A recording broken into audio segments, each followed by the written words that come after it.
1961 में एक hit film बनाया गया था। उस फिल्म का नाम था जब प्यार किसी से होता है, देवानंद और आशा पारेख।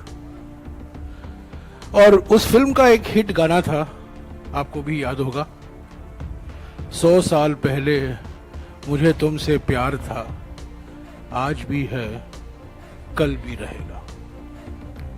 आज मुझे वो गाना याद आता है। 100 सवाल पहले जेपीसी की मांग थी, आज भी है और कल भी रहेगी। आज आप जानते हैं कि 5 फरवरी से रोज हम 3 सवाल प्रधानमंत्री से पूछते आ रहे हैं। आज 100 सवाल पूरे हो गए। ये सवाल हम अडानी से नहीं पूछ रहे हैं, ये सवाल हम प्रधानमंत्री जी से पूछ रहे हैं, सरकार से पूछ रहे हैं। इन 100 सवालों के बारे में जो संदर्भ है, कैसे तैयार किया गया, मेरे साथी अमिताभ दुबे इस पर आपको जानकारी देंगे, क्योंकि ये पिछले 1.5 महीने से सुबह दोपहर शाम रात इन सवालों में लगे हुए हैं। मैं कहना चाहता हूं कि सुप्रीम कोर्ट ने जो समिति बिठाई है, विशेषज्ञों की समिति, जाने माने विशेषज्ञ हैं, ये समिति अडानी केंद्रित समिति है। ये अडानी से सवाल पूछेंगे। हम जो सवाल कर रहे हैं अडानी से नहीं कर रहे हैं, हम प्रधानमंत्री जी से कर रहे हैं, सरकार से कर रहे हैं। ये सवाल सुप्रीम कोर्ट की समिति द्वारा नहीं किया जा सकता। वो सोचेंगे भी नहीं, उनको हिम्मत भी नहीं होगी इन सवालों पर विचार करने के लिए। ये सिर्फ जेपीसी में ही उठाया जा सकता है।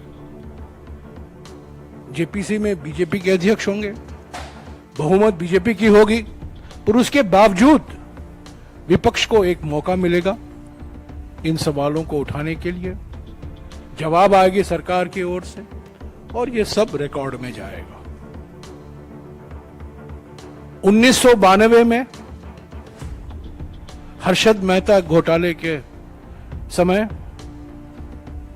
जेपीसी की मांग उठी थी विपक्ष की ओर से।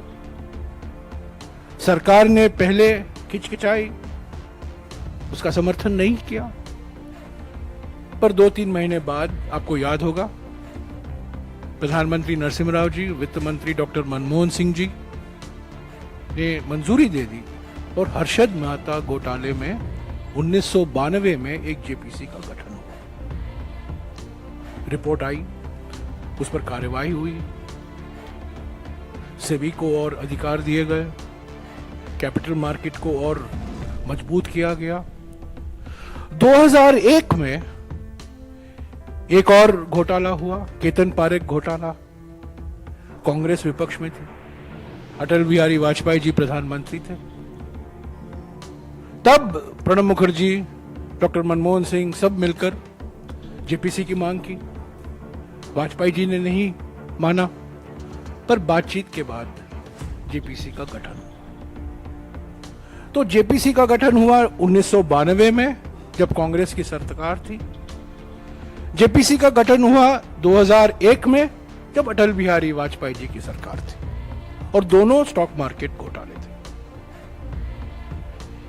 ये जो घोटाला है, महाघोटाला, ये सिर्फ स्टॉक मार्केट तक सीमित नहीं है। ये सरकार की नीयत और सरकार की नीतियों से संबंधित है। प्रधानमंत्री की नीयत और प्रधानमंत्री की नीतियों से संबंधित है। ये सवाल इसीलिए हम कर रहे हैं। हम ये नहीं कह रहे हैं चुप्पी तोड़िए गौतम अडानी जी, हम कह रहे हैं चुप्पी तोड़िए प्रधानमंत्री जी। और यही मौलिक अंतर है सुप्रीम कोर्ट समिति और जेपीसी के बीच में। ये सुप्रीम कोर्ट समिति सरकार से कोई सवाल नहीं करेगी, सरकार को क्लीन चिट दे देगी और हम समझते हैं, मैंने 15 फरवरी को आपको संबोधित किया था और मैंने कहा था आपको याद होगा कि ये समिति सरकार को, प्रधानमंत्री को दोष मुक्त करने की कवायद के अलावा और कुछ नहीं है।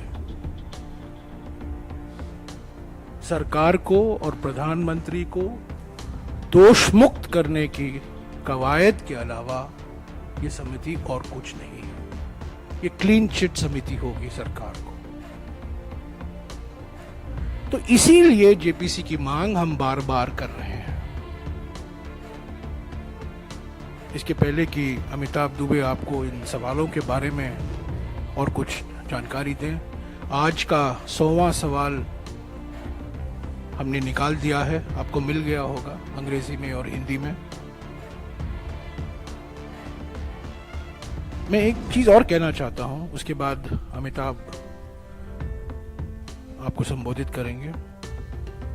ये जो प्रयास किया जा रहा है पिछले 3-4 दिनों से कि एक फॉर्मूला ढूंढा जाए, एक बीच का रास्ता ढूंढा जाए, एक मिडिल पाथ ढूंढा जाए कि विपक्ष जेपीसी की मांग वापस ले ले, तो बीजेपी राहुल गांधी जी की माफी की मांग वापस ले लेंगे। ये हमारे लिए बिल्कुल हम मंजूर नहीं है। इन दोनों के बीच में कोई ताल्लुकात नहीं है, कोई रिश्ता नहीं है। एक हकीकत है, जो सवाल हम पूछ रहे हैं मौलिक सवाल है, बुनियादी सवाल है, ये हकीकत है, ये हुआ है। जो माफी मांगने की बात बीजेपी कर रहे हैं वो बिल्कुल बेबुनियादी है, झूठे आरोप हैं।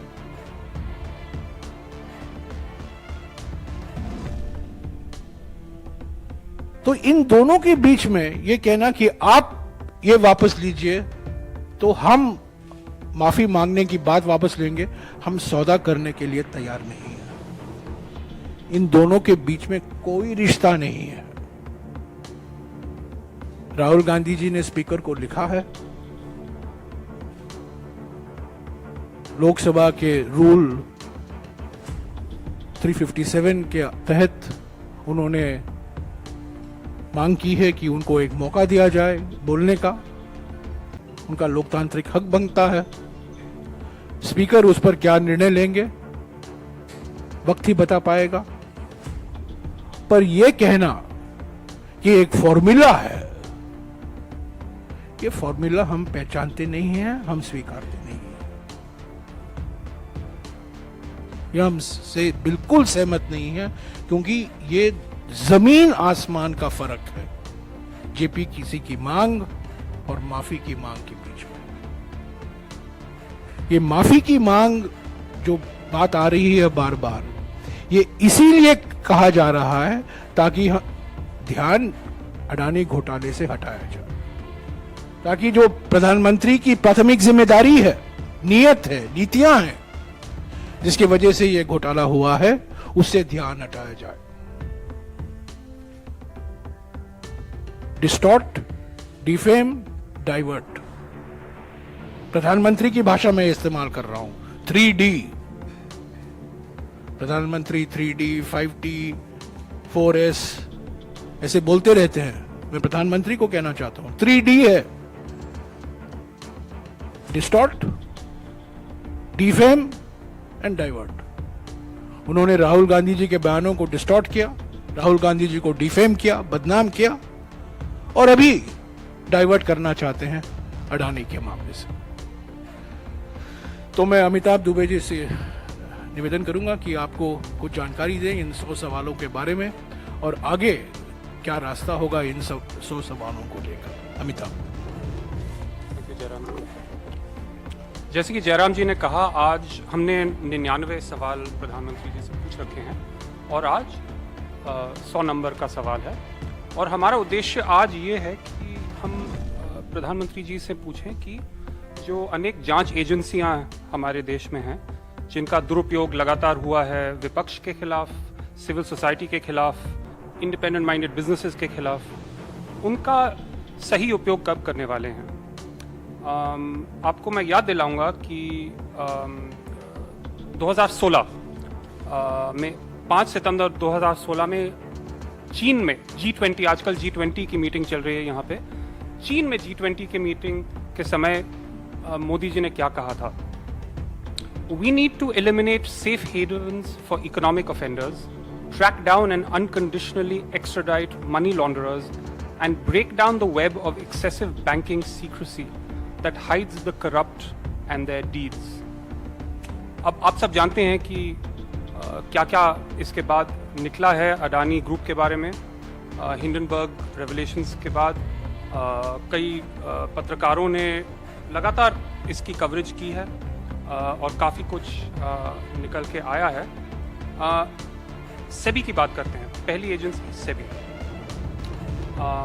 उनकी अन्य जांच चल रही हैं, लेकिन मैं आपको याद दिलाना चाहता हूं कि 2007 में ये जो जयराम जी ने केतन पारेख घोटाले के बारे में, जो जेपीसी के बारे में कहा था, 2007 में सेबी ने कहा था उस घोटाले के संदर्भ, SEBI promoters of Adani Capital aided and abetted Ketan Parekh entities at manipulating the stock market. अब आप जानते हैं कि 2019 और 2022 के बीच अडानी ग्रुप की स्टॉक मार्केट कैपिटलाइजेशन 1000% बढ़ी। ये एक बड़ी ग्रुप के लिए एक बहुत हाई स्पीड है। ये छोटे स्टार्टअप्स कर सकते हैं, लेकिन इतना बड़ा ग्रुप जब होता है तो रेड फ्लैग्स आने चाहिए। अब ये कैसे हो सकता है कि सेबी ने इसके बारे में कुछ किया नहीं, जबकि केतन पारेख मामले में बिल्कुल यही पैटर्न दिखाई दे रहा है? तो हम प्रधानमंत्री जी से पूछना चाहते हैं, हालांकि सेबी एक क्वाज़ी जुडिशियल सेपरेट बॉडी है, लेकिन क्या उस पर कुछ दबाव आया कि ये जांच लॉजिकल कंक्लूजन तक नहीं ली गई? दूसरी बात जो है, हम सब जानते हैं कि अन्य शेल कंपनीज जो हैं अडानी ग्रुप से जिनका रिश्ता है, मोंटेरोजा है, इलारा इंडिया अपॉर्चुनिटीज़ फंड है। मोंटेरोजा के 37,000 करोड़ इन्वेस्टमेंट था अडानी ग्रुप में, इलारा का 24,000 करोड़ इन्वेस्टमेंट था अडानी ग्रुप में। ये जो राउंड ट्रिपिंग और मनी लॉन्ड्रिंग के आरोप हैं, ये क्लियरली दिखाई देता है कि इसमें ये सारी रिलेटेड पार्टीज थी। जैसे कि मोंटेरोजा के सीईओ का अडानी फैमिली से रिश्ता है, जो इलारा ग्रुप है उसका क्लियर रिश्ता है विनोद अडानी जी से और अडानी ग्रुप से। तो इसकी जांच कब होगी, कैसे होगी, ये हम जानना चाहते हैं। अब इन्फोर्समेंट डायरेक्टरेट को लीजिए। जैसे कि मैंने कहा, इन्फोर्समेंट डायरेक्टरेट ने तो कई केसेस लगा रखे हैं विपक्ष के खिलाफ। ईडी का लक्ष्य है money laundering, foreign exchange violations और इकोनॉमिक फ्यूजिटिव्स पे जांच करना। मैं आपको एक दो उदाहरण देता हूं।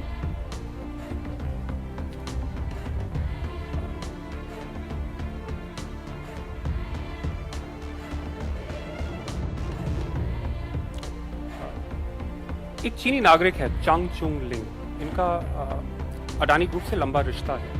2005 में इन्होंने बताया था कि इनका रेजिडेंशियल एड्रेस और विनोद अडानी का रेजिडेंशियल एड्रेस सिंगापुर में एक ही था। उनके खिलाफ आरोप लगाया गया है कि नॉर्थ कोरिया के sanctions, UN sanctions north Korea पे लगे हुए हैं। इसका वायलेशन उन्होंने एक अडानी फंडेड शिपिंग कंपनीज के साथ किया था। आप सब जानते हैं नॉर्थ कोरिया का ताल्लुक चीन और पाकिस्तान के साथ किस प्रकार का है। इनकी एक फर्म है गुडामी इंटरनेशनल। कुछ साल पहले इन्फोर्समेंट डायरेक्टरेट ने अपने आरोप पत्र में अगुस्ता वेस्टलैंड घोटाले, जो हेलीकॉप्टर का घोटाला था कुछ साल पहले, इस कंपनी का नाम उस घोटाले में 2 आरोप पत्रों में था। तीसरे आरोप पत्रों में किसी तरह यह गायब हो गया। तो हम जानना चाहते हैं कि ऐसे रिश्ते जो हैं अडानी ग्रुप के, इनकी जांच हो रही है, इनके बारे में कुछ कार्रवाई होगी कि नहीं। ईडी एक और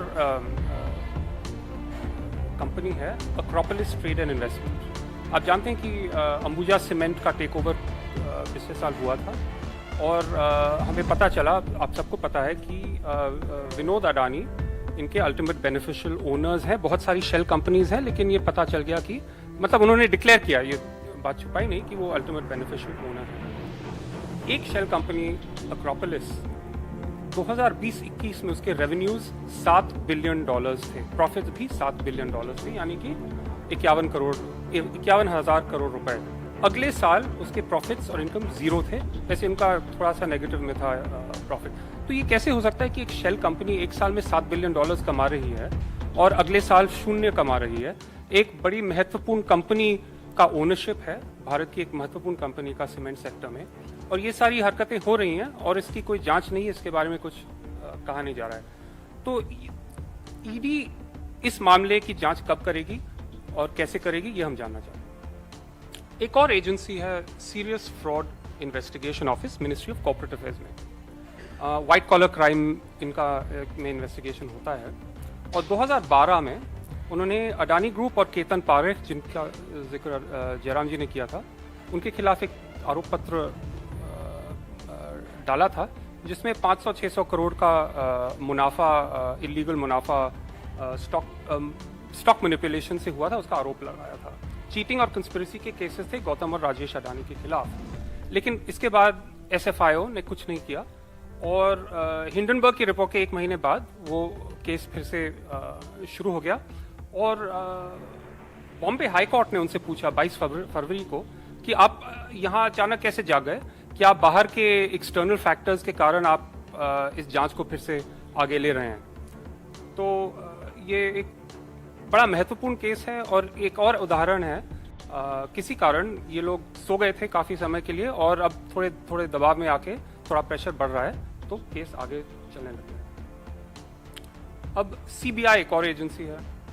आप सबको पता है कि ईडी की तरह सीबीआई ने कुछ साल पहले 2019 में मुंबई एयरपोर्ट के प्रीवियस ओनर के खिलाफ रेड्स किए थे, और उसके कुछ ही महीने बाद अडानी ग्रुप को मुंबई एयरपोर्ट मिल गया था।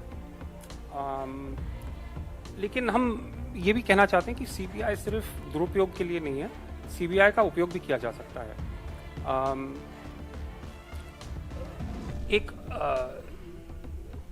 एक उदाहरण है झारखंड का एक केस, कि झारखंड में अडानी ग्रुप का गोड्डा में एक पावर प्लांट बना है, वो बांग्लादेश के लिए।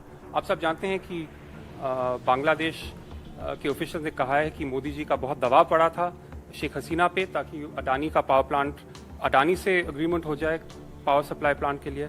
उसी प्लांट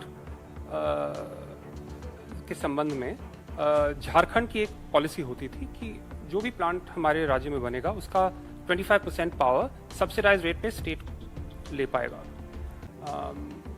इस पॉलिसी को बदलाया गया, एक ही कंपनी का फायदा हुआ, और वो था अडानी ग्रुप।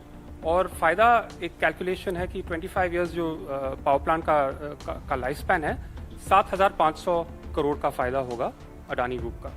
अब ये पॉलिसी जो कई सालों से चल रही थी, बदली कैसे, किसने इस पे दबाव डाला, ये इसकी जांच जरूर होनी चाहिए, क्योंकि ये पैसा सीधे झारखंड के कंज्यूमर्स की जेब से आ रहा है। एक और उदाहरण देता हूँ।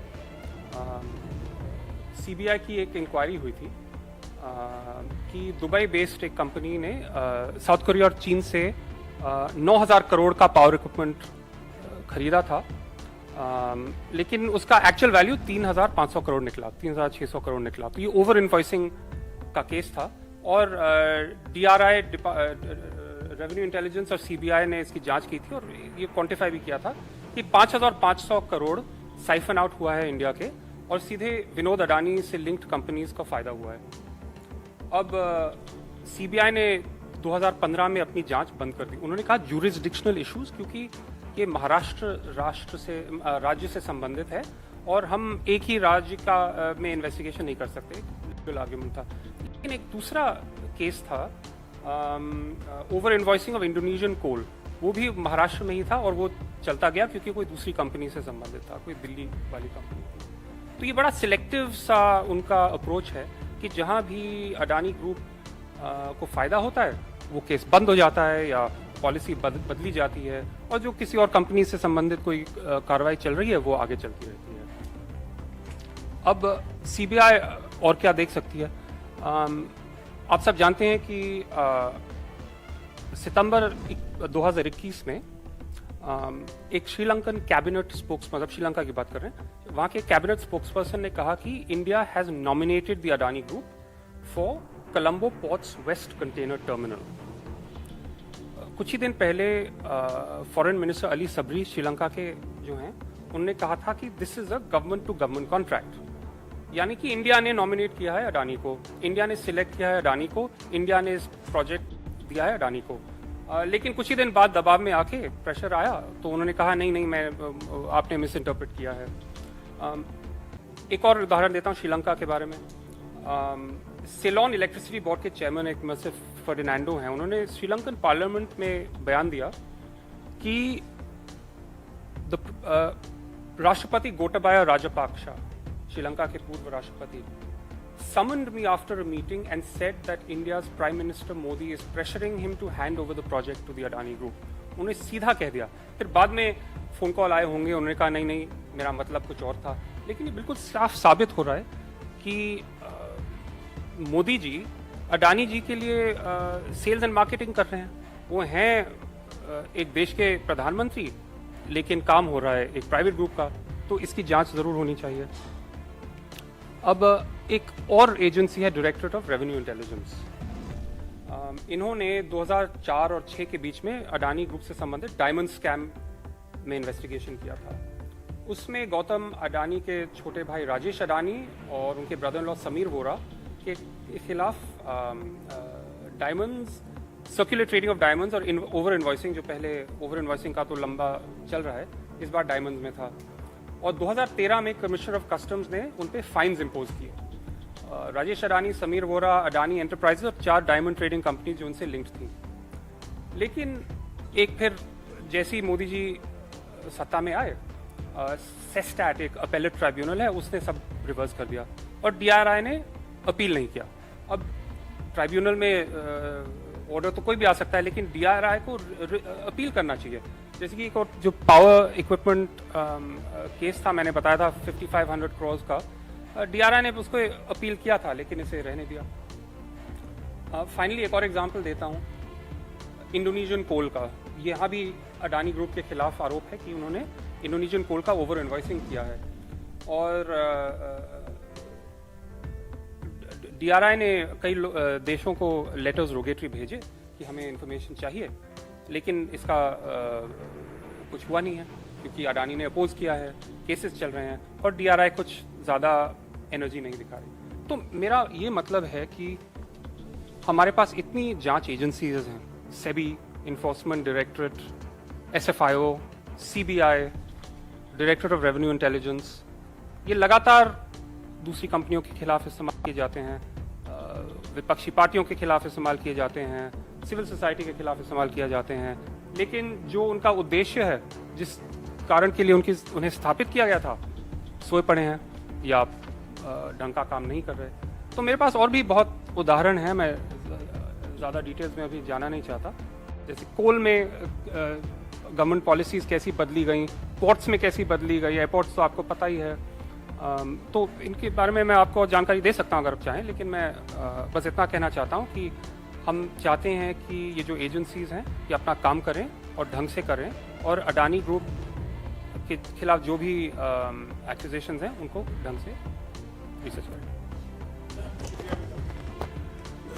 एक सारांश में आज जो हमारा 100वां सवाल है, ये एक सारांश का सवाल है, और इन 5 एजेंसी जो अभी अभी अमिताभ ने गिनाया आपको, SEBI, enforcement directorate, directorate of revenue intelligence, DRI, SFIO, serious frauds investigation office और सीबीआई, इन 5 एजेंसियों के हम सवाल जो उठते हैं हमने सारांश में दिया है आज।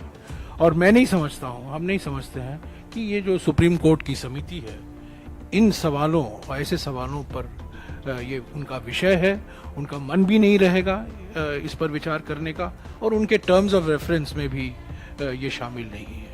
ये ऐसे सवाल जो उठते हैं जैसा कि मैंने पहले कहा, फिर भी दोहराऊंगा, ये सवाल हम प्रधानमंत्री से कर रहे हैं, ये सवाल हम सरकार से कर रहे हैं, ये सवाल जो उठते हैं उनकी नीयत और नीतियों पर उठती हैं, और ये सवाल सुप्रीम कोर्ट की समिति द्वारा जवाब नहीं मिल सकता। मिसाल के तौर से जिस तरीके से हवाई अड्डों का निजीकरण हुआ है, नीति आयोग ने कहा कि सिर्फ एक कंपनी को 2 हवाई अड्डे के ऊपर नहीं देना चाहिए, पर सारे के सारे 6 जो बेचे गए हैं वो सिर्फ एक ही ग्रुप यानी कि अडानी ग्रुप को बेचे गए हैं। बंदरगाहों का निजीकरण जो हो रहा है, जो आप देख रहे हैं, ऐसे सवाल सिर्फ जेपीसी के माध्यम से ही इस पर रोशनी डाल सकते हैं, और इसका जवाब जो निकलेगा सिर्फ जेपीसी में जो बातचीत होती उसी से निकल सकता है। तो साथियों, ये आज रहा हमारे लिए तो एक मील पत्थर है। हमने जब शुरुआत की थी हम उम्मीद नहीं रखते थे कि हम 100 पहुंच पाएंगे, पर हमें इतना मटेरियल मिला और इतने कई क्षेत्रों में हमें जानकारी देते रहे कि हमें अभी मुश्किल पड़ा जिसको हमें शामिल करना है और जिसको हमें थोड़ा अभी के लिए पीछे रखना है। तो ये रहे हैं 100 सवाल प्रधानमंत्री से अडानी घोटाले के बारे में, जो सिर्फ जेपीसी ही इस पर विचार कर सकती है। हमारी मांग है कि जेपीसी का गठन हो, ये मांग बरकरार रहेगा पार्लियामेंट के अंदर और पार्लियामेंट के बाहर। शुक्रिया।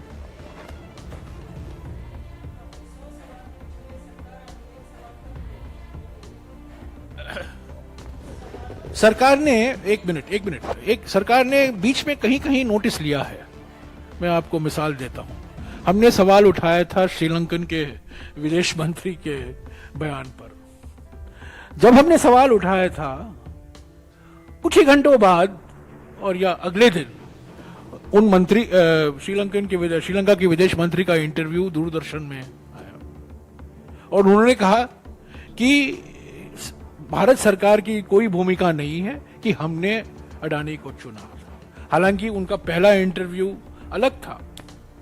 तो ये एक मिसाल है कि जो हम सवाल उठाए थे उसका कुछ असर उन्होंने सुना। हालांकि उन्होंने बोला नहीं, कहीं उन्होंने कुछ कहा नहीं, लिखित रूप में या वक्तव्य के और से उन्होंने कुछ कहा नहीं, पर कहीं ना कहीं लोग सरकार में इसको देख रहे हैं, पढ़ रहे हैं, और जहां कुछ डैमेज कंट्रोल हो सकता है वो डैमेज कंट्रोल कर सकते हैं। मिसाल के तौर से ये श्रीलंका के बारे में।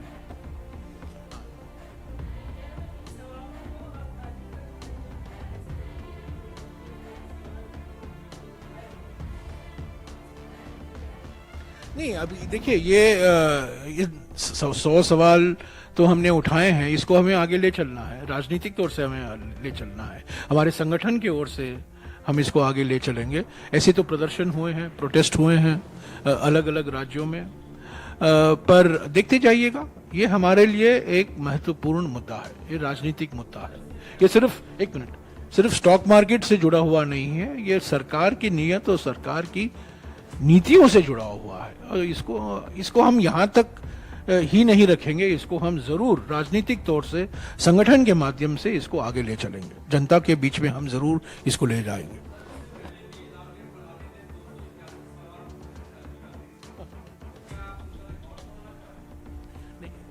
आज हम अडानी के सवाल के बारे में बोल रहे हैं। क्या शिव? हाँ, जैनेंद्र, सॉरी।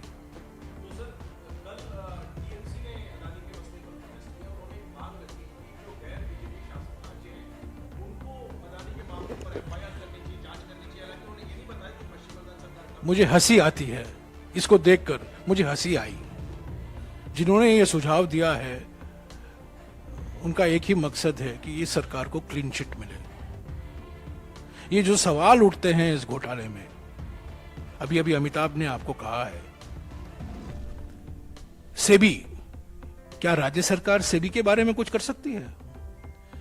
ईडी, क्या राज्य सरकार कुछ कर सकती है ईडी के बारे में? डीआरआई, क्या राज्य सरकार की कोई भूमिका है? सीरियस फ्रॉड्स इन्वेस्टिगेशन ऑफिस, उसमें क्या राज्य सरकार की भूमिका है? सीबीआई, क्या राज्य सरकार की कोई भूमिका है? क्या जांच करेगी? ये सवाल तो प्रधानमंत्री के दरवाजे पर है। क्या राज्य सरकार क्या जांच करेगी कि हवाई अड्डों का निजीकरण कैसे हुआ है? बंदरगाहों पर निजीकरण कैसे हुआ, ये राज्य सरकार की जिम्मेदारी है, ये सब केंद्र सरकार की नीति है। तो मुझे हंसी आई कल जो किसी ने मुझे कहा कि ये सुझाव आया है, ये नॉन सीरियस सुझाव है। वो सुझाव जिन्होंने सुझाव दिया है वो न अर्थव्यवस्था जानते हैं न राजनीति जानते हैं।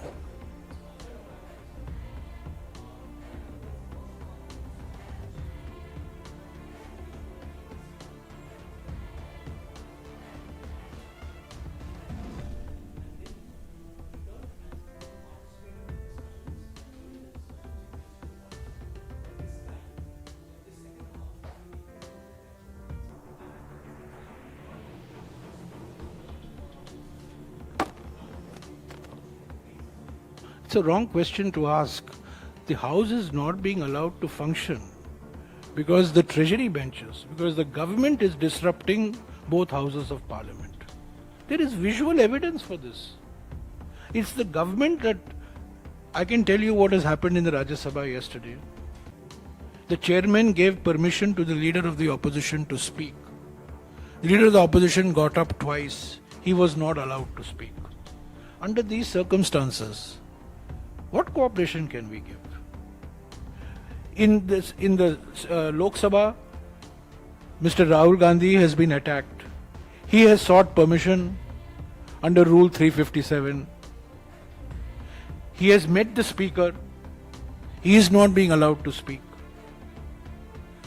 I mean, if you want a way out of this impasse, there is only one way out. That Mr. Rahul Gandhi is permitted under Rule 357 to make a statement.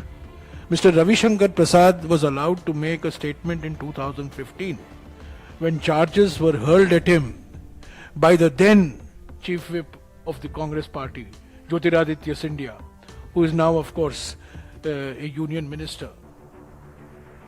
And Mr. Ravi Shankar Prasad was allowed to make, and Mr. Gandhi has quoted that precedent in his letter.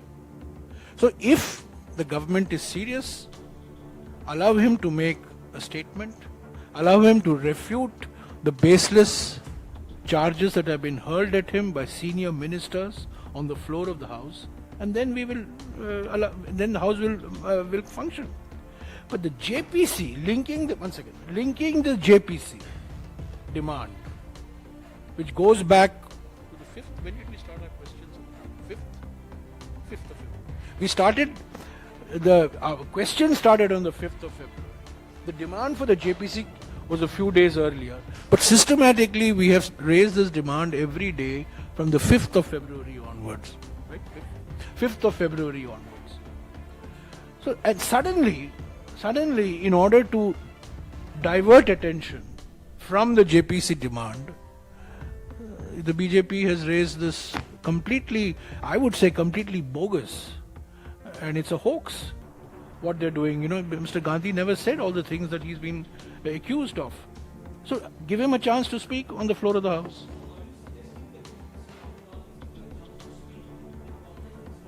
I am not suggesting anything. I am saying the first order of business in Parliament is to give Mr. Rahul Gandhi under Rule 357 of the Lok Sabha an opportunity to defend him, I won't say defend himself, to respond to these scurrilous and baseless comments. And how is the leader of the House in the Rajya Sabha allowed to raise this issue of a member of the Lok Sabha?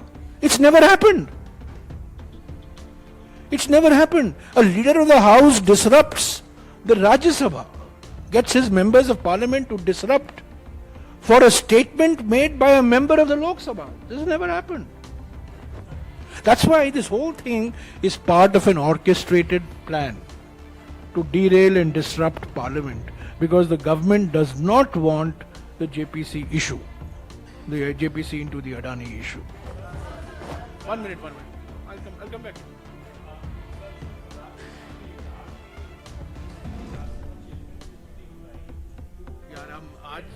आज हम 100 सवाल के बारे में पूछ रहे हैं, आप प्रहलाद जोशी के बारे में पूछ रहे हो। प्रहलाद जोशी को माफी मांगनी चाहिए। प्रहलाद जोशी ने कहा कि भारत जोड़ो यात्रा में जब 8 दिन का हमने ब्रेक लिया था कि राहुल गांधी जी कहीं चले जाएंगे, राहुल गांधी जी दिल्ली में थे और मैंने कहा था माफी मांगे, तो पहले प्रहलाद जोशी माफी मांगने दीजिए, उसके बाद में जो प्रहलाद जोशी ने कहा उसके बारे में मैं कहूँ।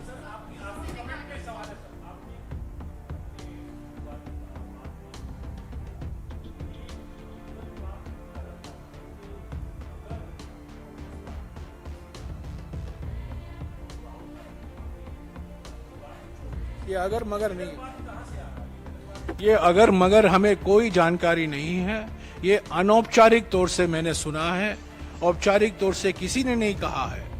और ये बिल्कुल हमें नामुमकिन है, बिल्कुल नामुमकिन है।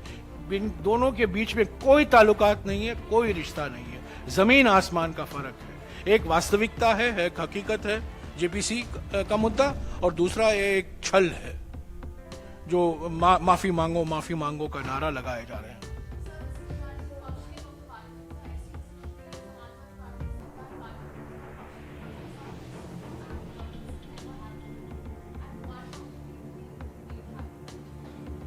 No, I mean, festivals are festivals. Okay, today was not meant to be a holiday when we got the original schedule for the festival. And suddenly, it was decided that today they will not be. Many members of parliament from Karnataka, from Maharashtra, from different parts of the country would have wanted today, and I think we should respect the sanctity of the festival. I don't read any politics into it. Festivals are festivals. They're a very important part of our lives. And there's not only one state, there were many states that were involved. Some people whose newspapers will not appear tomorrow are present here today because it's a festival day in their states today. So, let's keep politics and festivals out.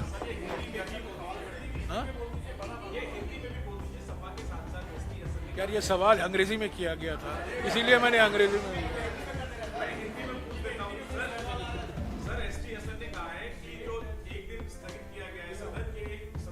किसने कहा? देखिए, पहले जब parliament का schedule निकला था उसमें आज छुट्टी नहीं दिखाया गया था। कल जब हम मिले तो अचानक चेयरमैन साहब, मैं राज्यसभा की बात कर सकता हूँ, चेयरमैन साहब ने कहा, और वास्तविक है, कई लोग महाराष्ट्र के सांसद हैं, कर्नाटक के सांसद हैं, कई राज्यों से का सांसद हैं जिन्होंने, आंध्रा तेलंगाना के सांसद हैं। तो मुझे इसमें कोई राजनीति नहीं दिखती है। तो कई सांसदों से मांग आई होगी कि आज, और ये सरकार के लिए भी थोड़ा सुविधाजनक था कि आज नहीं चले, तो जेपीसी की मांग नहीं सुननी पड़ेगी।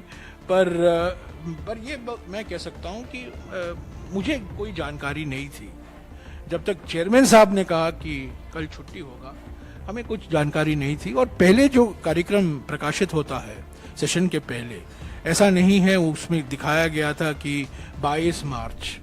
पर मैं इसमें कोई राजनीति नहीं करना चाहता हूँ। हमारे देश में त्योहार का विशेष महत्व रखता है सभी लोगों को, और सभी को मैं आज शुभकामनाएं देता हूँ।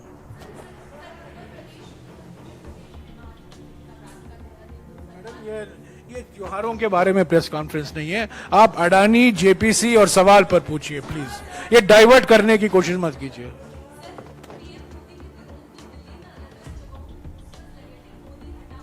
नहीं, वो मैडम ये इस विषय से संबंधित नहीं है।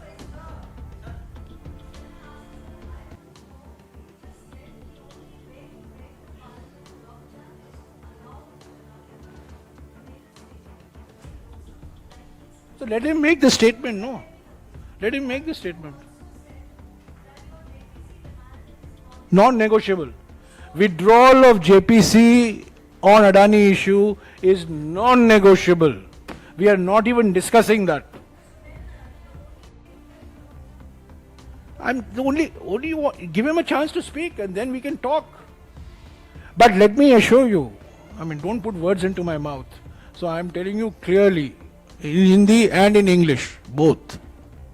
जो हमारी मांग है, अडानी घोटाले में जेपीसी का गठन हो, उसमें हम पीछे नहीं हटेंगे।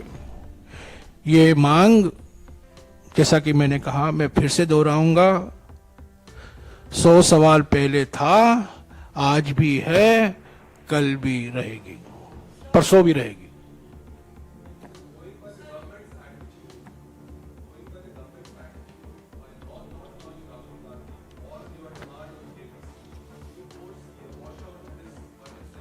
Do I foresee?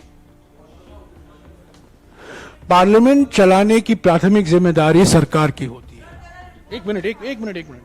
प्राथमिक जिम्मेदारी सरकार की होती है। सरकार बातचीत करती है और हमारी तो कोई बातचीत नहीं हुई है सरकार से, कोई बातचीत नहीं।